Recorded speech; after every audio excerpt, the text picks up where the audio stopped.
देखिए, कुछ लोग कहते हैं कि गंगा गंगोत्री से निकलती है या फिर गौमुख से निकलती है। लेकिन दोस्तों, हमारा मानना है कि गंगा कहीं से निकलती नहीं है, बल्कि गंगा बनती है। और कई नदियों को जोड़कर गंगा नदी बनी है। अब आप बोलेंगे कि वो कैसे, तो अभी आप इस वीडियो में समझ जाएंगे। ठीक है। आखिर गंगा नदी कहाँ से निकली, उसका उद्गम कहाँ है और उसका अंत कहाँ होता है। ठीक। उससे पहले एक चीज़ यह जान लीजिए कि जो गंगा नदी है वो करीब 5 राज्यों से होकर गुजरती है, जिसमें पहला राज्य है उत्तराखंड। ठीक है, यूटी, देखो उत्तराखंड। दूसरा राज्य है उत्तर प्रदेश, यूपी। तीसरा राज्य है बिहार। ठीक है, बीआर लिख दिया मैंने, शॉर्टकट में लिख रहा हूँ। और चौथा है झारखंड।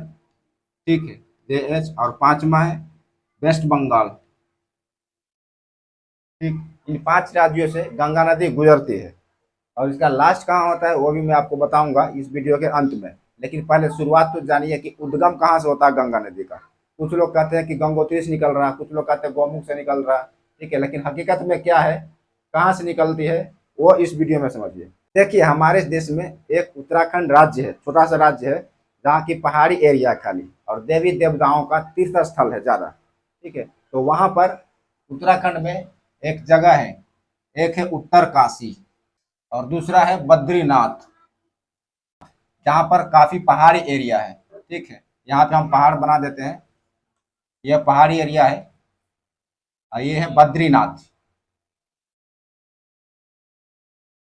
ठीक है, ये लिख दिया बद्रीनाथ। तो ये जो बद्रीनाथ है ये काफी पहाड़ी एरिया है और यहाँ पर काफी सारे ग्लेशियर हैं। ग्लेशियर उसे कहते हैं जहाँ पर बर्फ जम जाती है और वही बर्फ जम कर पिघल जाती है और पानी बनकर बहती है। अब ये बर्फ कैसे बनती है, तो चूंकि ऑलरेडी हम लोग जानते हैं, अभी हम आप जिस जगह पर बैठकर ये वीडियो देख रहे हैं तो वहाँ पर क्या है, अभी टेम्परेचर ज़्यादा है, अगल बगल की दीवार है, नीचे का ज़मीन है, जब सूर्य की रोशनी आती है तो मतलब कई तरह से टेम्परेचर हमारे शरीर पर लगती है। लेकिन जैसे जैसे हम ऊपर चले जाते हैं तो टेम्परेचर धीरे धीरे कम होती है। अगर 200 मीटर ऊपर जाते हैं तो 1 डिग्री टेम्परेचर कम हो जाता है। ठीक है, वैसा ही होता है। तो यहाँ बद्रीनाथ की सब पहाड़ियाँ हैं, तो ये करीब 10,000 फीट ऊंचा है, 12,000 फीट, सोचिए 10,000 12,000 फीट ऊंचा है। ठीक है, तो ये सब पहाड़ियाँ जो इतनी ऊंची ऊंची पहाड़ियाँ हैं, तो वहाँ पर टेम्परेचर बहुत कम है और वहाँ पे नमी ज़्यादा होने की वजह से बर्फ जम जाते हैं, जो कि सर्दियों के मौसम में ज़्यादा जमता है। ठीक है, अभी गर्मी में तो सब पिघलने लगती है बर्फ, लेकिन सर्दियों के मौसम में बर्फ बनता है और वहाँ पर बर्फ जो बनते हैं वो काफ़ी मोटे मोटे लेयर में बन जाते हैं। जैसे कि यहाँ आप देखिए कैसा मतलब बर्फ जमा हो गया पूरा और मोटा मोटा लेयर बन जाता है सर्दी के मौसम में। ठीक है, और यही बर्फ कुछ पिघला कुछ ना भी पिघला और ये जो बर्फ बच जाते हैं तो अगले साल फिर से सर्दियों में और इसके ऊपर बर्फ बनने लगता है। वही बर्फ ऊपर से जो बना तो नीचे वाले बर्फ को दाब देता है। मान लीजिए यहाँ पर बर्फ है पूरा, ठीक है, ये पहाड़ियों के ऊपर बर्फ है, तो इस साल तो बर्फ जो पिघला नहीं पिघला तो इसके ऊपर और बर्फ बन जाता है, पूरा चट्टान जैसा बन जाएगा, पूरा पूरा लेयर बना देता है बर्फ का। ठीक है, तो जो नीचे का बर्फ होता है उसमें दबाव पड़ता है और दबाव होने की वजह से इससे ऑक्सीजन निकल जाता है, जिससे एकदम पूरा नीला कलर का हो जाता है, नीला हो जाता है और संघनन हो जाता है पूरा संगठित, और यही भारी हो जाता है। जब भारी हो जाता है तो धीरे धीरे नीचे ढलान की ओर मतलब फिसलने लगते हैं पहाड़ से नीचे, और यही आगे नीचे उतरकर पानी का रूप ले लेता है। ठीक है, तो इस तरह से जो ये बर्फ होते हैं उसको बोला जाता है ग्लेशियर, और ये ग्लेशियर उत्तराखंड में काफी ज्यादा मात्रा में पाया जाता है। और उत्तराखंड में एक दो नहीं बल्कि 10,000 से भी ज्यादा वहाँ छोटी मोटी पहाड़ियां हैं, और कुछ तो ऐसे पहाड़ हैं, ठीक है, जो कि 14,000 फीट ऊंचाई थे उसकी। ये जो मैंने आपको बताया जो बद्रीनाथ की पहाड़ियां हैं,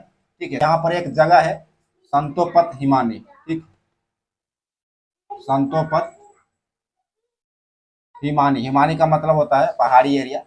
ठीक है, तो संतोपत हिमानी जो है तो इसकी जो ऊंचाई है वो करीब 13,000 फीट है, इस पहाड़ की ऊंचाई। और यहीं से ग्लेशियर पिघलता है सब। ठीक है, तो यहाँ से ग्लेशियर जो पिघलता है तो यहाँ से दो जगह से ग्लेशियर निकलता है, पानी जो निकलते हैं ग्लेशियर से बन के दो जगह से।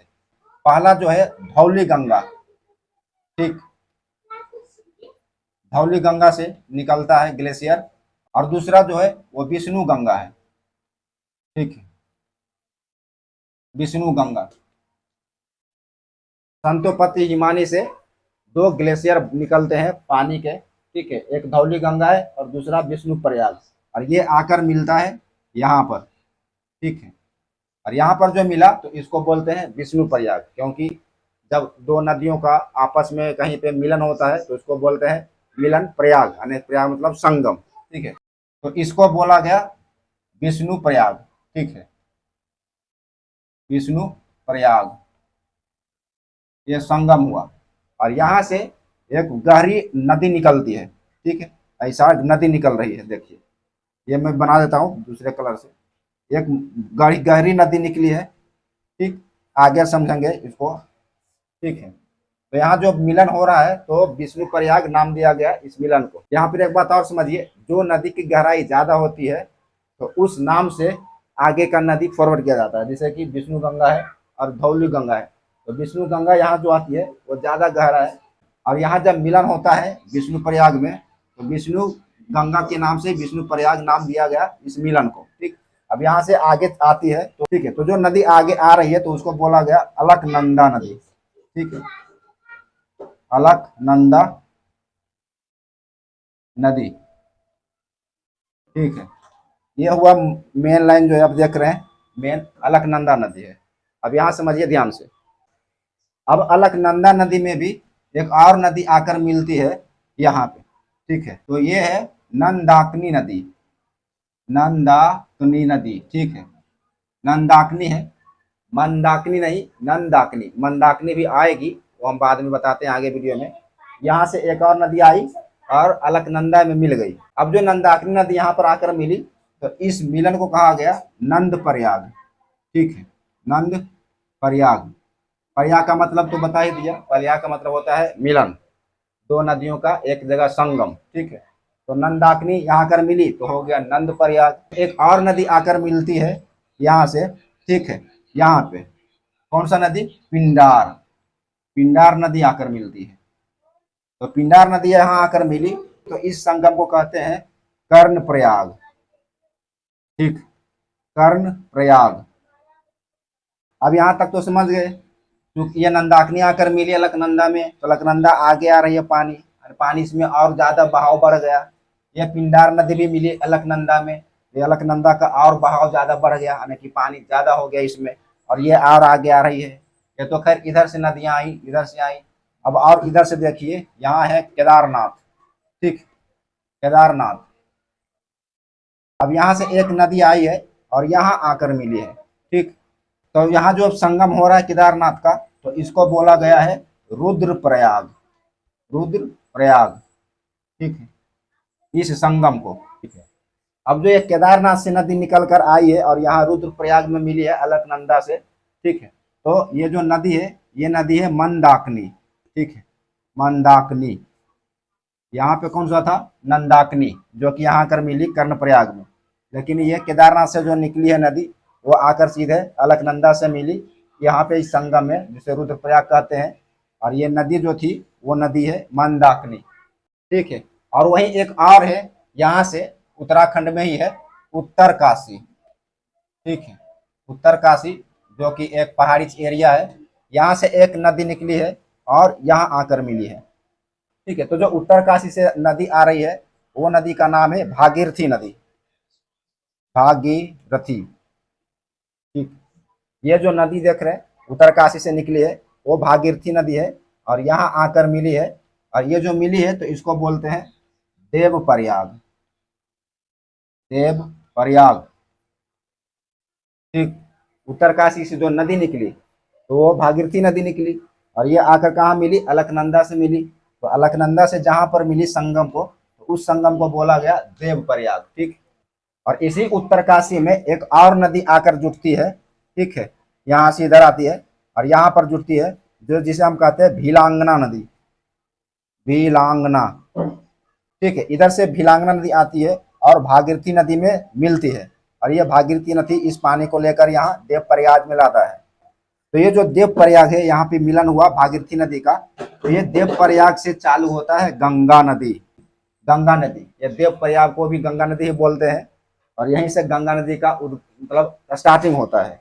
और गंगा नदी के बाद ऋषिकेश आया, हरिद्वार आया, फिर ऐसा ही करते करते चला जाता है झारखंड से होते हुए बंगाल, और ये गंगा नदी जो है वो बंगाल की खाड़ी में जाकर मिल जाता है। ठीक है, तो आप समझ गए। कुछ लोग बोलते हैं कि गंगा नदी कहाँ से निकलती है, जरा देखिए मतलब कितना बड़ा जो झमेला है गंगा नदी का। ठीक है, गंगा नदी निकलती नहीं है, बल्कि गंगा नदी कई नदियों के मिलन से, संयोग से बनती है।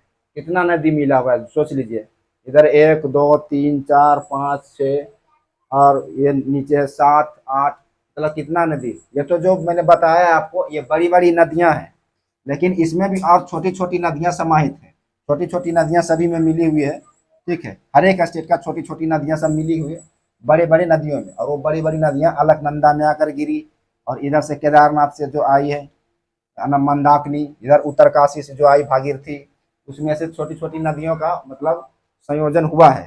तो इस तरह से गंगा नदी बनी है। गंगा नदी यहाँ देवप्रयाग में आकर बनी, और वहां से आगे निकलते हुए लास्ट जाकर बंगाल की खाड़ी में गिर जाती है। ठीक, तो अगर मतलब ये सब क्वेश्चन में भी आता है, यूपीएससी में, रेलवे में, मतलब ग्रुप डी में, कुछ में भी, बैंक में भी आता है कभी कभी कि गंगा कहाँ से निकलती है। तो कुछ लोग लिख देते हैं कि गंगोत्री से निकलती है, उत्तरकाशी से निकलती है, गौमुख से निकलती है, लेकिन वहां से नहीं निकलती है, गंगा बनती है।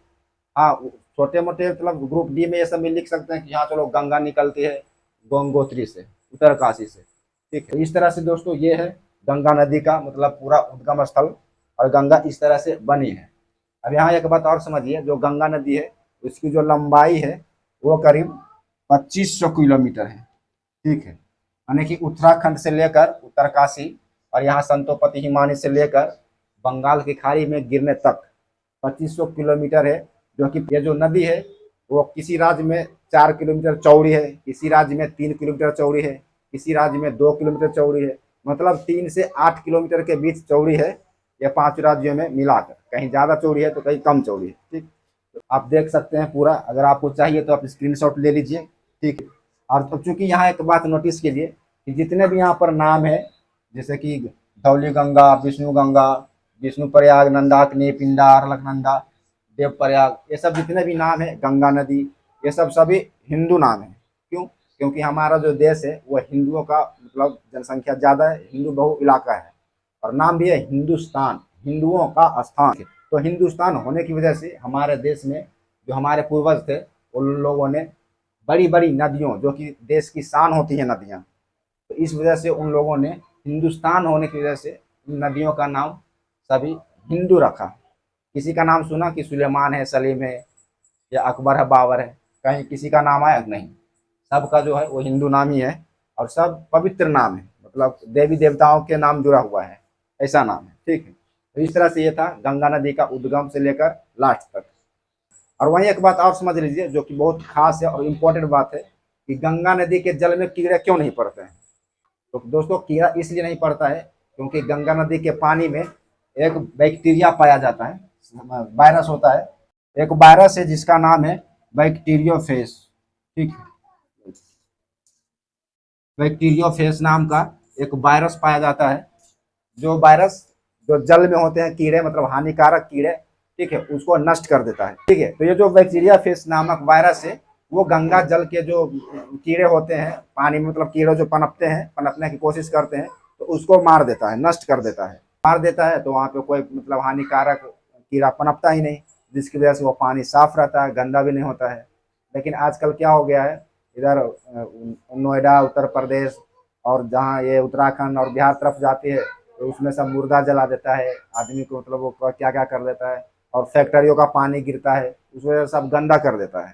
ठीक है, तो ये सब साफ सफाई होना चाहिए, और सरकार को भी थोड़ा ध्यान देना चाहिए कि गंगा नदी को मतलब जो पवित्र है, गंगा माँ के नाम से भी बुलाते हैं लोग, तो गंगा नदी को इतना खराब नहीं करना चाहिए, दूषित नहीं करना चाहिए। ठीक है, हालांकि इसमें जो बैक्टीरियोफेज नामक वायरस पाया जाता है वो काफ़ी हद तक गंगा जल को सुरक्षित रखता है और कीड़ा पड़ने नहीं देता है।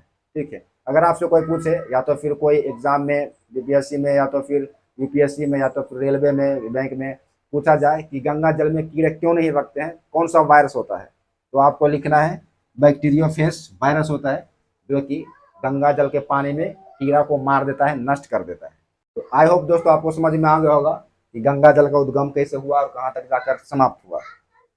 मिलते हैं एक नेक्स्ट वीडियो में। वीडियो आपको पसंद आया हो तो एक लाइक करें और चैनल सब्सक्राइब जरूर करें।